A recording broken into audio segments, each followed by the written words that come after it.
I was born in a Bengali family, and Bengalis all, everybody's creative, right? They all know poetry, they all know singing, they all know dancing, and everybody's expected to draw and paint. So I used to do all of that. I knew that I had a creative streak in me, but I didn't even know that there was a profession called design back then. Shivani, it was super to get a chance to speak to you. Thank you so much for agreeing to be part of this. Thank you for having me. It's my pleasure to be here today. So everybody knows you as Shivani, the CEO founder of Bayer Designs and Hand for Handmade. How would you like to introduce yourself? So you can think of me as a design entrepreneur and someone who loves to work with the crafts people of India, artisans of India. I love to work with the grassroots artisans that I meet across the various corners of India as I travel. Not just India, I love to see arts and crafts everywhere in the world, literally. So I'm also a bit of a traveler.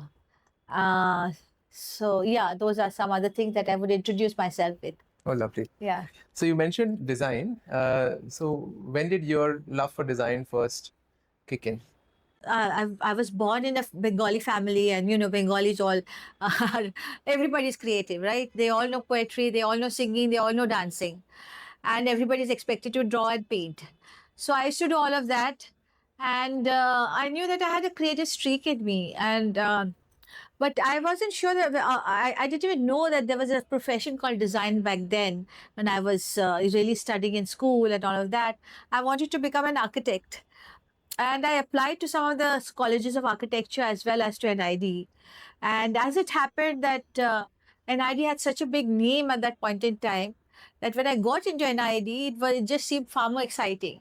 So that's how I kind of became a designer, I think. Yeah. So what's your fond memory of NID that you still carry? Uh, NID was a very eye-opening type of place because it really lets you be, lets you think, lets you come to conclusions about what kind of creativity you want to create. And at NID, I also met some fantastic professors who inspired me later on in life to do some of the things I do now. So I think NID was at the core of everything I do today.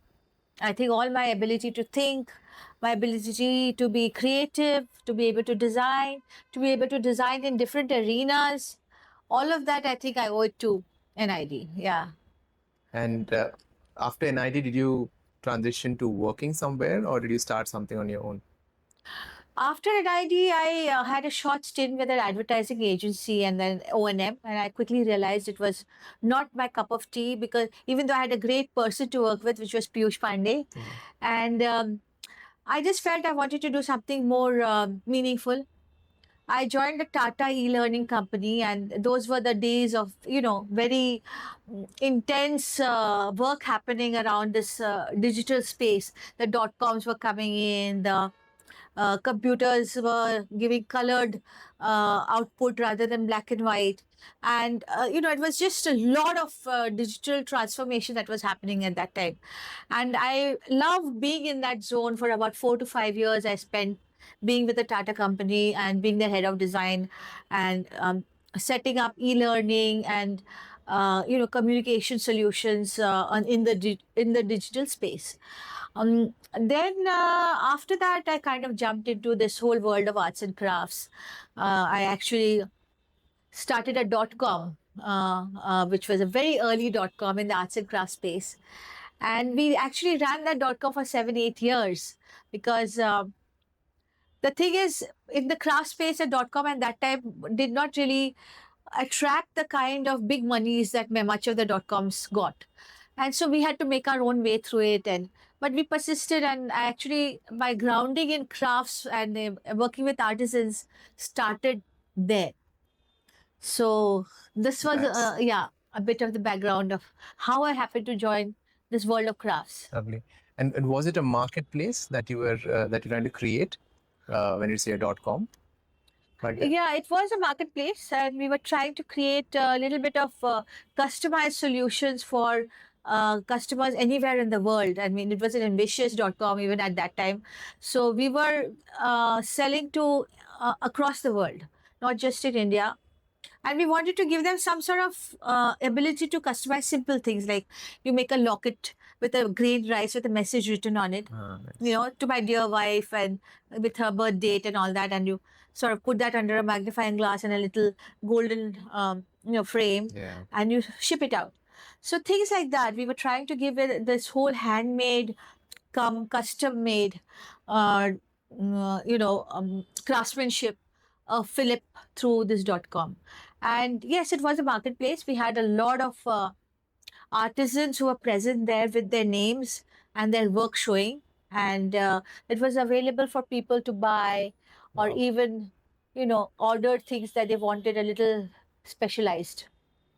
And when you started creating this community of artisans, how was that experience? So this when I started creating this community of artisans,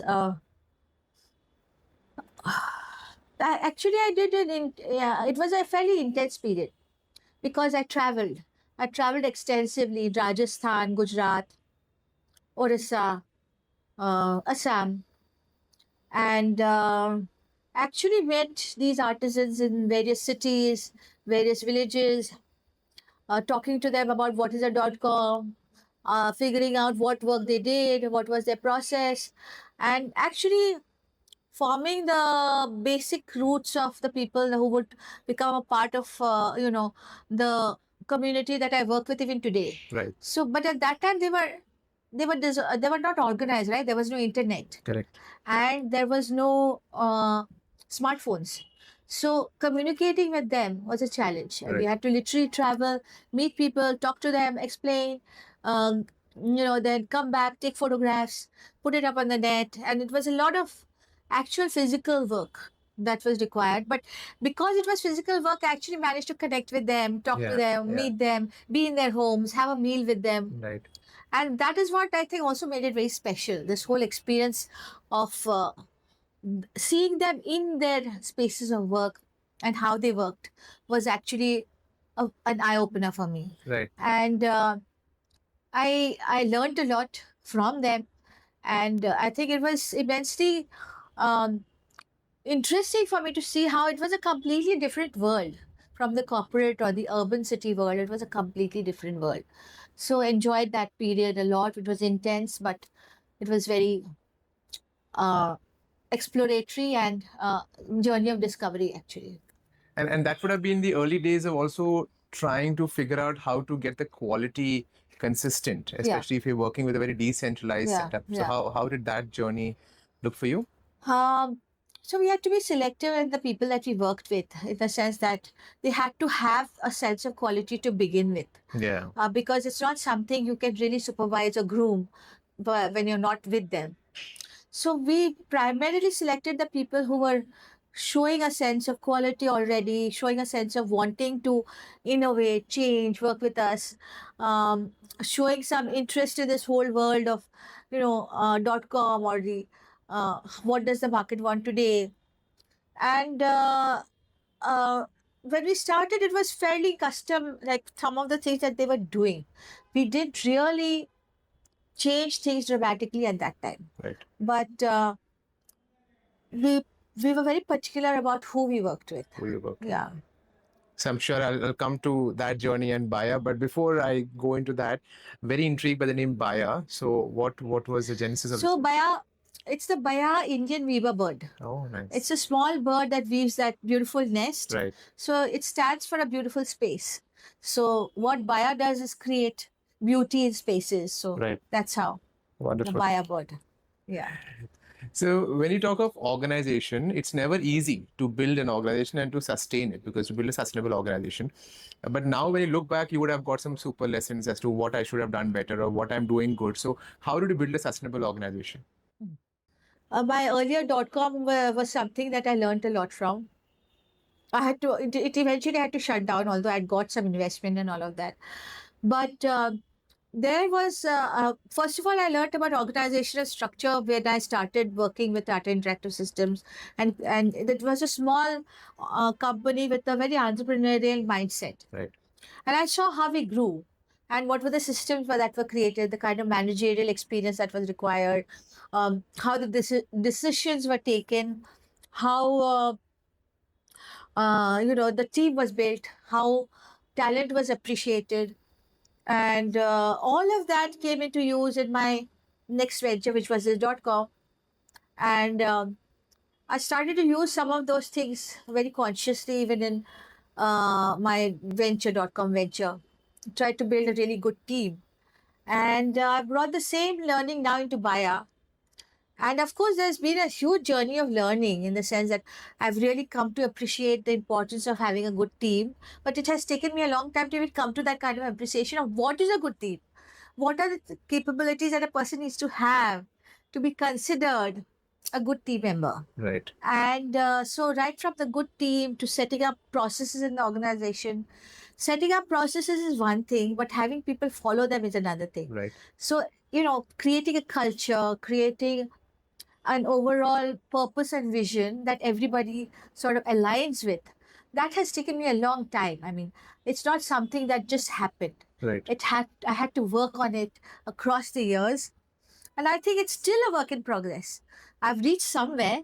I think I've built a pretty good, solid place to be, but it's still a work in progress. Your culture keeps changing continuously. You need to Yeah. build it continuously. You need to align people and all of that. Right. So Yeah. So there's a common theme about culture which we have with different organizations, saying that culture evolves, is organic, values are consistent. So your values are very essential, and the culture, we let it flow depending on the things. Yeah. But just to know a bit more about Baya, who do you cater to? Where do you source? How do you manage to do the quality? How does that work?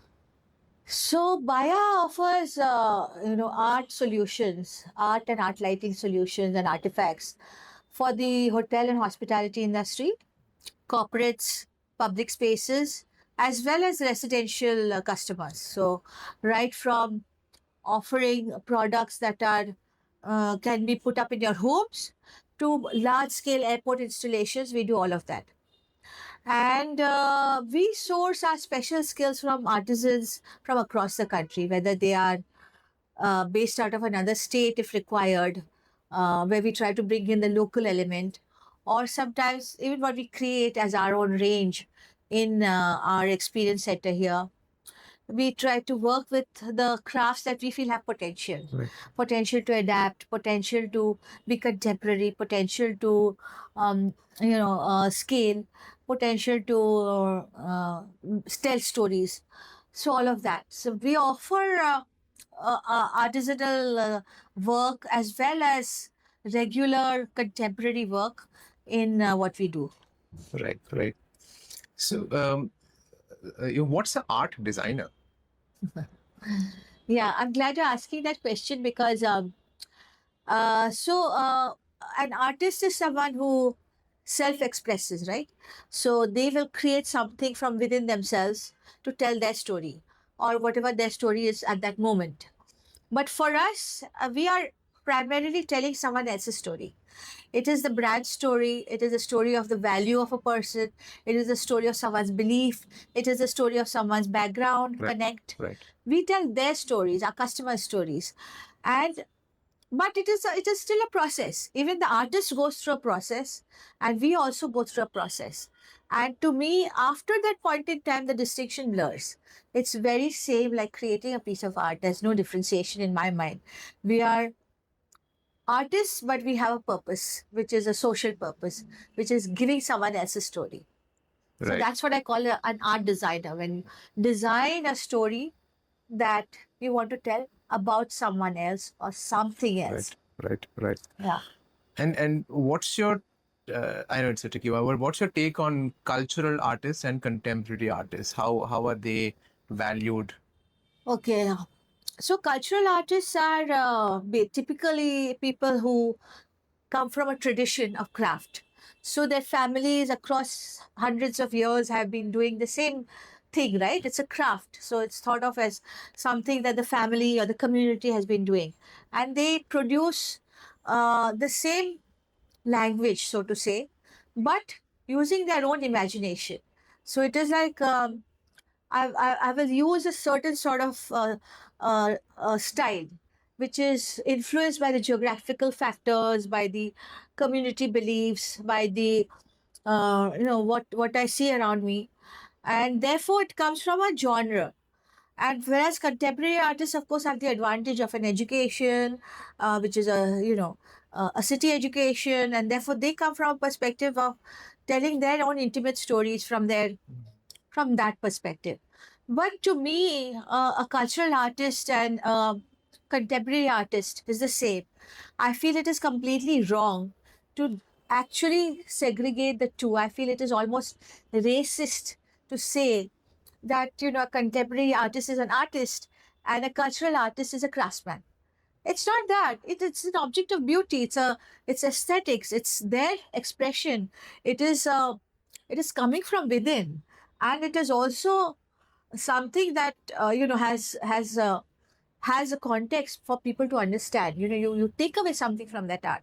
So to me, a cultural artist and a contemporary artist should not be differentiated in this world of art at all. They should be actually thought of as being a part of the art genre itself. Wonderful. And what are the common questions or myths that you try to bust when you deal with your clients? So again, there's this whole very Indian mindset, or maybe I don't know, Asian mindset, where crafts is thought of as being inexpensive. Just because someone in the village is doing it, why should it be inexpensive? He's putting in much more effort than a machine made product. He's sitting there and he's dyeing the stuff himself, he's weaving the stuff himself, he's painting the stuff himself. Why will it be less expensive? Because his special hand work can be seen in that art. It is not a machine made or a plastic piece that you're using. It's not a standard cookie cutter that is coming out. It is a highly specialized piece that is coming from an individual who has a very special skill and a very special ability. And that respect that you give to an artist from India, or a craftsman or an artisan in India, and the willingness not only to give respect but to back up your respect with money, is what is missing. You will say, I love my artisans of India, but you'll still go and bargain in the market for this 10 rupees lesser, 100 rupees lesser. That is not right. I think that you have to value their efforts. You have to give them what is due to them. And what we have in India is invaluable. No other country has this kind of variety of crafts, living crafts. We live with it. All other countries, they're gone, and there's so much that the world doesn't know about India. I think it's a very, very special privilege to have, and we need to appreciate that. So what do you think can lead to some change? Do you have some thoughts around that? I mean, is there any way we can collectively help people appreciate this? I think people have not had exposure right from schools to colleges to design schools. There's very little exposure to what we have in our own culture. We don't understand what these artisans do. We don't understand the processes. We don't understand their efforts even. And when there are beautiful films made by some of these top brands, how something is made, that is when people wake up and say, oh wow, I didn't even know. Right. So exposure and understanding of the processes and handmade work and why it's so important and why is it so special. More than important, is special. Right. Because when you wear a handmade work, it is actually a better quality, and the slubbiness and the things that come with it, or the little things that you won't find in a machine product, are there in the handmade product, but that's what makes it special. Right. And therefore, I think it is very important that exposure is given to these crafts and people start to bring it into learning, into schools, colleges, and design schools, of course. Very important to know our own vocabulary of our own past and Right. our heritage. Right. Yeah. As an entrepreneur, you didn't take the easy route. You Yeah. you wanted to give crafts a place in the country. Yeah. But as a woman entrepreneur, Yeah. it probably is a bit more different. So can you tell me about your experiences as a woman entrepreneur in this space? As a woman entrepreneur, I tend to get a lot of love and respect from my artisans wherever I go. And honestly speaking, I've never had any issue with the artisan world. Where I have issues about not being taken very seriously as a woman is actually with the urbanized world, the city world, the world that we live in. They would, if you're going on site, they would rather have a man going on site. If you're shouting at someone for the poor quality that you see, they would rather have a man shouting. So these sort of small things, you start to notice. And it doesn't come from my artisan world. It comes from more from this side, where if you're going on a site, they'll say, oh, will you come or will someone else come?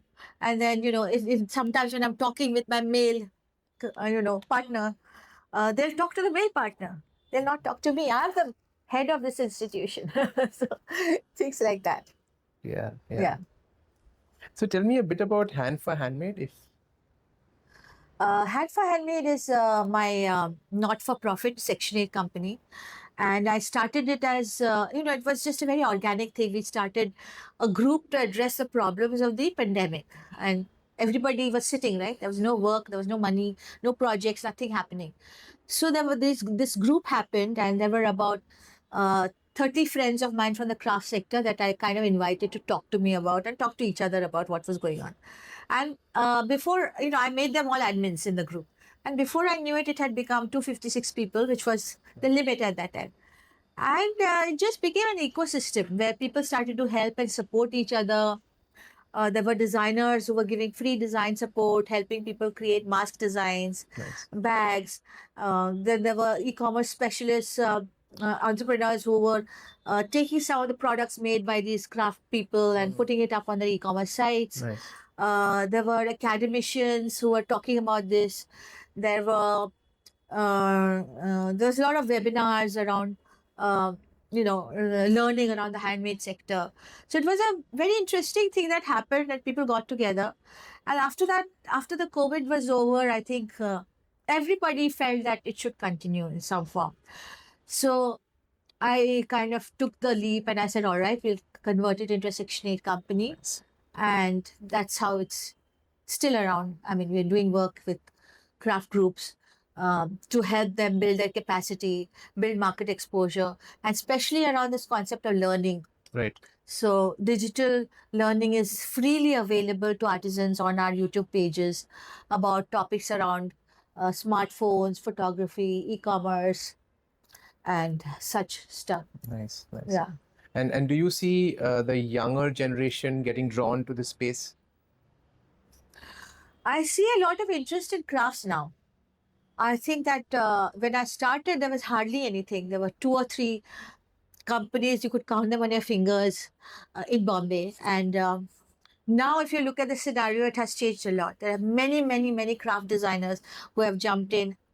And therefore, there's an impetus to the younger designers or the younger artisans who become designers to carry on the tradition.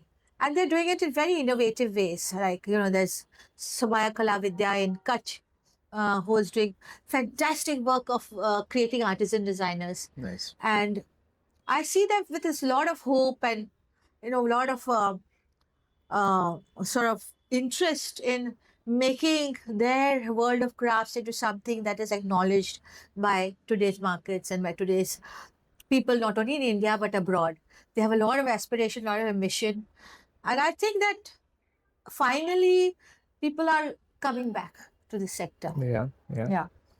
So when we speak about youth, so at what point in your journey did you become self-aware to start doing something on your own? How was that journey? I was a late bloomer, to be honest.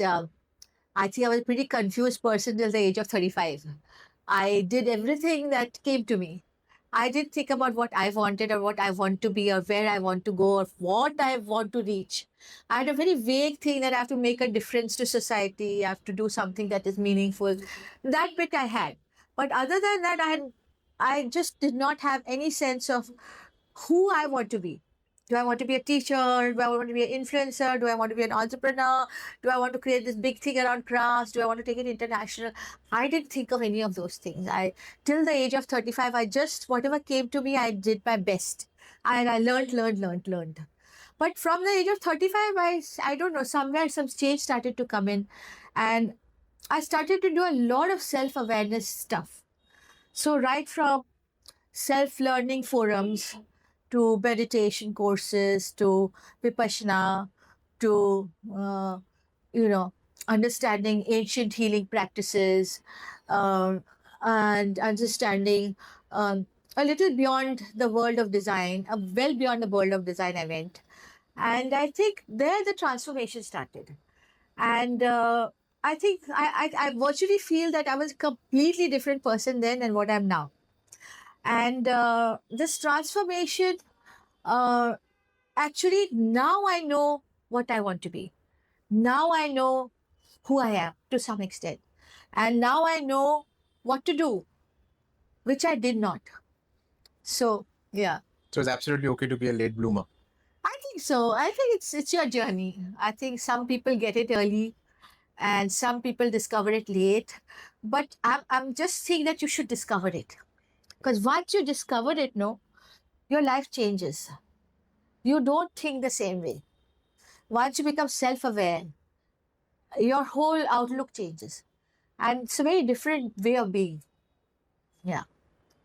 If you were to give your experience and summed up for women entrepreneurs, what would that be? I look at so many young women entrepreneurs and they're all so smart, Many of them know technology better than me. Many of them know marketing better than me. Many of them are more articulate than me. Many of them are more ambitious than me. So if I had to give them advice, I would say that, look, at the end of the day, there are different types of entrepreneurs. And you have to decide again through self-awareness what kind of person you want to be. Right. I think it is very important for you to make your choices in life and to choose and proactively move in that direction. So, simple things like, do you want to be on the side of ethics or do you want to sort of be practical and, keep churning things but not really worry about many things?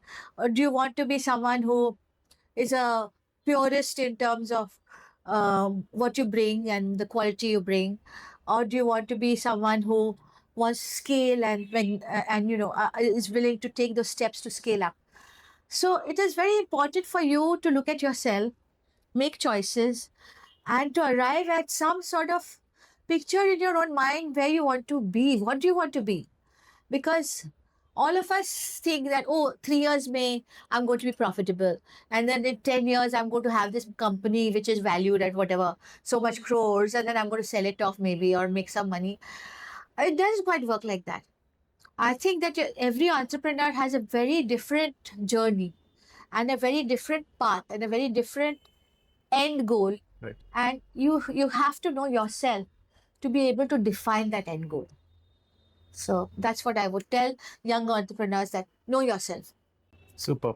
Thank you so much, Shivani. It has been Yeah. a wonderful conversation and filled with Thank knowledge you. It was nuggets. such a pleasure to talk to you. Super.